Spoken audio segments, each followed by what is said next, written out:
ಮಂಡ್ಯದಲ್ಲಿ ಸಾಲಗಾರರ ಕಿರುಕುಳಕ್ಕೆ ಮತ್ತೊಂದು ಬಲಿಯಾಗಿದೆ. ಫೈನಾನ್ಸ್ ಹಾಗೂ ಸಾಲ ಕೊಟ್ಟ ಖಾಸಗಿ ವ್ಯಕ್ತಿಗಳ ವಿರುದ್ಧ ಕಿರುಕುಳ ಕೊಟ್ಟಿರುವಂಥ ಆರೋಪ ಇದೆ. ಮರಣೊಂದು ಆತ್ಮಹತ್ಯೆ ಮಾಡಿಕೊಂಡಿದ್ದಾರೆ ರೈತ ಸಂಜಯ್. ಮಳವಳ್ಳಿ ತಾಲೂಕಿನ ದುಗ್ಗನಹಳ್ಳಿಯ ಯುವ ರೈತ ಸಂಜಯ್ ಕೃಷಿ ಮಾಡಲು ಇತ್ತೀಚೆಗೆ 2 ಬೋರ್ವೆಲ್ಗಳನ್ನ ಕೊರೆಸಿದ್ರಂತೆ ಸಂಜಯ್. 2 ಬೋರ್ವೆಲ್ಗಳು ಕೂಡ ಫೇಲ್ಯೂರ್ ಆಗಿತ್ತು, ನೀರು ಬಂದಿರಲಿಲ್ಲ.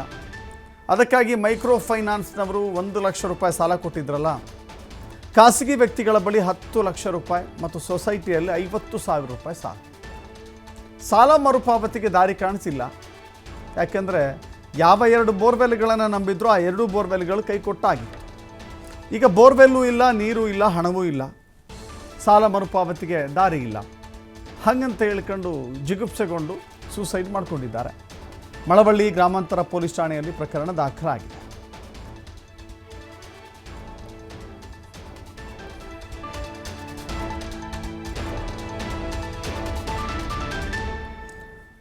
ಮತ್ತಷ್ಟು ಮಾಹಿತಿ ನಮ್ಮ ಪ್ರತಿನಿಧಿ ಶಶಿಕುಮಾರ್ ನೀಡ್ತಾರೆ. ಶಶಿಕುಮಾರ್, ಗಮನಿಸ್ತಾ ಇದ್ದೀವಿ ಮೈಕ್ರೋ ಫೈನಾನ್ಸ್ ರೈತರ ಬಡವರ ರಕ್ತ ಹೀರ್ತಾ ಇದೆ. ಸರ್ಕಾರ ಕಡಿವಾಣ ಹಾಕೋ ನಿಟ್ಟಿನಲ್ಲಿ ಒಂದು ಕ್ರಮವನ್ನು, ಒಂದು ಹೆಜ್ಜೆಯನ್ನು ಮುಂದಿಟ್ಟಿದೆ. ಬಟ್ ರೈತರು ಕೂಡ ಒಂದು ಸಮಾಧಾನ, ತಾಳ್ಮೆಯನ್ನು ತೆಗೆದುಕೊಳ್ಬೇಕು. ಆತ್ಮಹತ್ಯೆಯೇ ದಾರಿ ಅಲ್ಲ ಅಂತ. ನಿಜವಾಗ್ಲೂ ದಸರತ್ ಈ ಮೈಕ್ರೋ ಫೈನಾನ್ಸ್ ವಿರುದ್ಧದ ಒಂದು ಹಾವಳಿಯನ್ನ ತಡೆಗಟ್ಟಲಿಕ್ಕೆ ಸರ್ಕಾರ ಸಾಕಷ್ಟು ನಿಯಮಗಳನ್ನ ತರಿಸಿದ್ರು.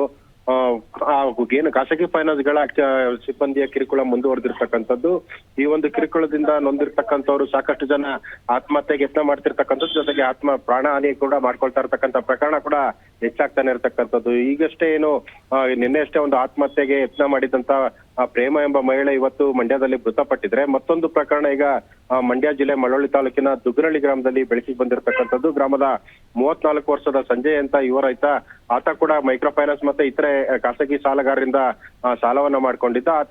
ಆತ ಏನು ಮೈಕ್ರೋ ಫೈನಾನ್ಸ್ ಮತ್ತು ಖಾಸಗಿ ಸಾಲ ಲೇವಾದೇವಿಗಾರರ ಕಿರುಕುಳದಿಂದ ಬೇಸತ್ತು ಆತನು ಕೂಡ ಆತ್ಮಹತ್ಯೆಗೆ ಶರಣಾಗಿರ್ತಕ್ಕಂಥದ್ದು. ಅಂದ್ರೆ ಮೈಕ್ರೋ ಫೈನಾನ್ಸ್ ನಲ್ಲಿ 1 ಲಕ್ಷ ರೂಪಾಯಿ, ಸೊಸೈಟಿನಲ್ಲಿ 50,000 ರೂಪಾಯಿ, ಹೀಗೆ ಖಾಸಗಿ ವ್ಯಕ್ತಿಗಳಿಂದ ಸುಮಾರು 10 ಲಕ್ಷದಷ್ಟು ಸಾಲವನ್ನ ಮಾಡ್ಕೊಂಡಿದ್ದ ಅನ್ನೋ ಒಂದು ಮಾಹಿತಿ ಲಭ್ಯ ಆಗಿರ್ತಕ್ಕಂಥದ್ದು. ಇದಕ್ಕೆ ಸಂಬಂಧಪಟ್ಟಂತೆ ಈಗಾಗಲೇ ಸ್ಥಳಕ್ಕೆ ತಾಲೂಕು ತಹಸೀಲ್ದಾರರು ಮತ್ತು ಸಂಬಂಧಪಟ್ಟ ಅಧಿಕಾರಿಗಳು ಕೂಡ ಭೇಟಿ ನೀಡಿ ಪರಿಶೀಲನೆ ನಡೆಸ್ತಾ ಇರ್ತಕ್ಕಂಥದ್ದು.